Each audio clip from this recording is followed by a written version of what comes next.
Hey guys, welcome to my channel. I hope you're all doing very well. So in the spirit of the release of The Boys on Amazon Prime, which I have a review of, and I will link that down below in the description, as well as the news that there will be a season 2 of this series, which I'm really excited about, I thought it would be a fun idea to do a list of 5 things that I want to see in season 2 of The Boys. This is going to be in ascending order, with number 1 being the thing that I want to see the very most out of season 2 of The Boys. So without further ado, let's get into this video. At number 5, I really want to see how Homelander is affected by his brand new parenthood. At the end of season 1, we got this huge reveal that Homelander's child, which he had with Butcher's wife, was actually alive. He didn't die during childbirth the way that he had been initially told, and instead he had been living with Butcher's wife in some sort of witness protection. Now during that sequence, it's very clear that Homelander feels some kind of connection with his son. You can definitely see how affectionate he is towards him. He doesn't reject him, and in fact he feels a kinship towards him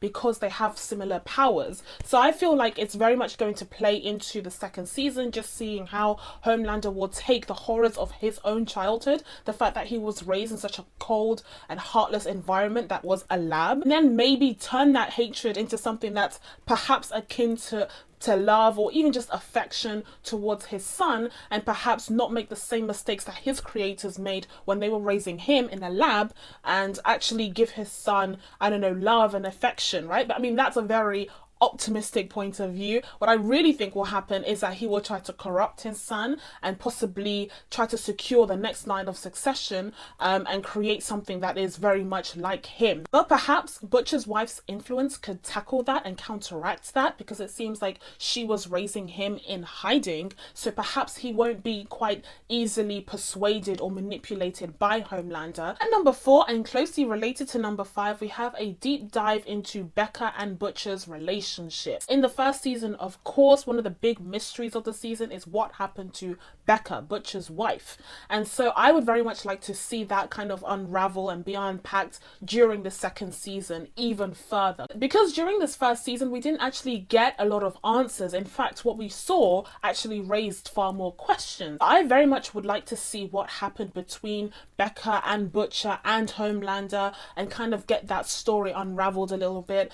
During my review, I did mention that one of the things I really didn't like about Butcher was the fact that he was just so predictable. However, I think one of the redeeming qualities of this series was that ending for Butcher, giving him something completely different to work off of for the second season, and I'm very much looking forward to see what they do with that kind of material. I would be very interested to see what Becker and Butcher's relationship is like in the present day, and how that is affected by the fact that she has a child by Homelander, and what's Homelander and Butcher's relationship like now that they have this child in the middle of everything. All of these questions add to the interest of the show, and I think they did an excellent job giving us a little something to work off of for the second season to bring up that hype again. And number 3, we have more team-ups amongst the 7, more team-ups with other superheroes in this world. One of my major criticisms of the first season was that there was not enough superheroing for a show about superheroes. And there were barely any scenes where we got to see the 7 working together as a unit. We never got to see them all together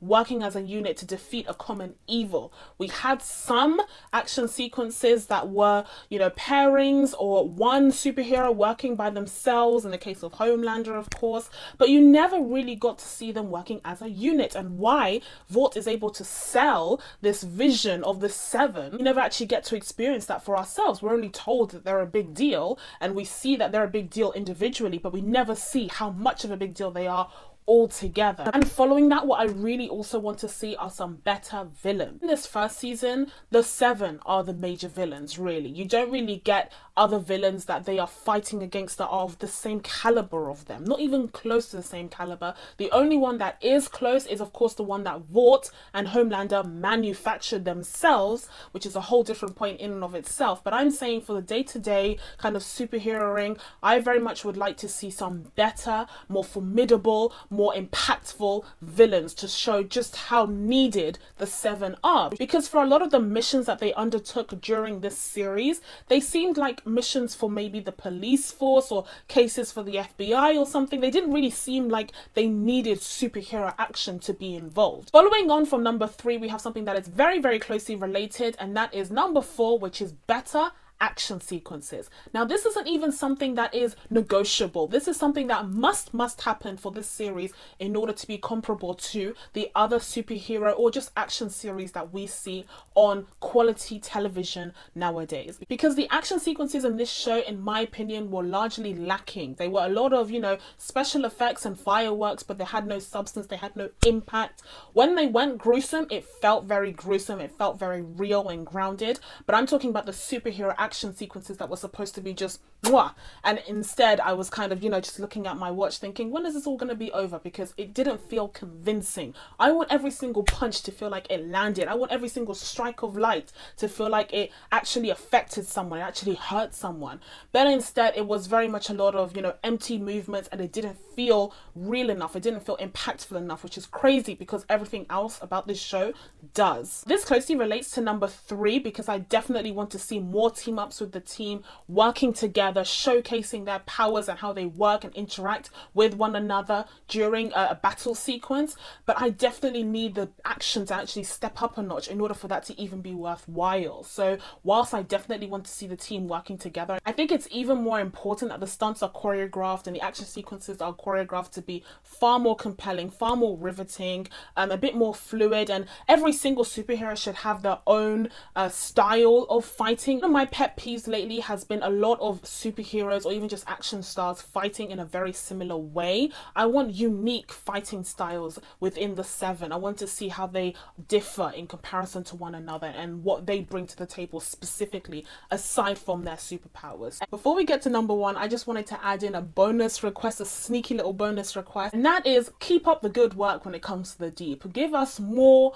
amazing, weird, questionable deep scenes. The Deep was just a character that was just so complex and yet so simple in the first season. At first he's introduced as this malicious, arrogant villain who's completely delusional when it comes to his position on the team and his worth with the 7. Then as the season goes on, he just becomes more and more ridiculous and just completely wacky, definitely reminiscent of how people used to view Aquaman before Jason Momoa came along and made him cool. I really enjoyed his scenes, even though in the back of my mind I kept reminding myself that he assaulted Starlight, but at the same time he's just so wacky and he exists in his whole little bubble and he was just able to really capture the audience's attention, in my opinion, just by being kind of wacky and well-intentioned in some ways. They were just successfully able to create a character that was multifaceted, where on the one hand he seemed like kind of an idiot, but on the other he raised a few good points and actually tried to do his best to make a positive difference. It's just the way that he went about it was just utterly stupid. So I definitely think more scenes with the Deep and just giving us these weird wacky moments in his own little world would definitely be a benefit to season 2. So finally, at the very top of my list of things that I want to see for season 2 of The Boys, number 1 is more backstory into the 7. I definitely think the series needs to dive into the backstories of each member of the 7, perhaps only the ones that we have left, although you could also dive into Translucent, who tragically left us in season 1. Overall, there was just a lack of backstory into these superheroes and who they were before they became a member of the 7. We kind of got an insight into Homelander's past and of course Starlight, who joined the team during this season, but I would very much like to see, first of all, who the hell is Black Noir? I know that this is a kind of a secret that is held in the comics as well, but I have no idea where that goes. I haven't read the comics, so I would be very interested to see what the reveal is there. Also, just having a bit more understanding of who the superheroes like Maeve and A-Train were before they were enrolled into the 7, into Vort's program, because this would be really important in the overall message of the show, showing how the commodification of superheroes and the monetization of everything that they stand for actually affects society. I would be very interested to see who these people were before Vought got their grimy little capitalist hands on them and turned them into shells of their once self. So that's it from me. Now that I've told you guys the 5 things that I want to see in season 2 of The Boys, it's time for you guys to let me know what your thoughts are down in the comments below. Please be sure to subscribe to catch new videos coming up. Thank you guys so much for watching. I really appreciate it, and I will see you in the next one. Bye.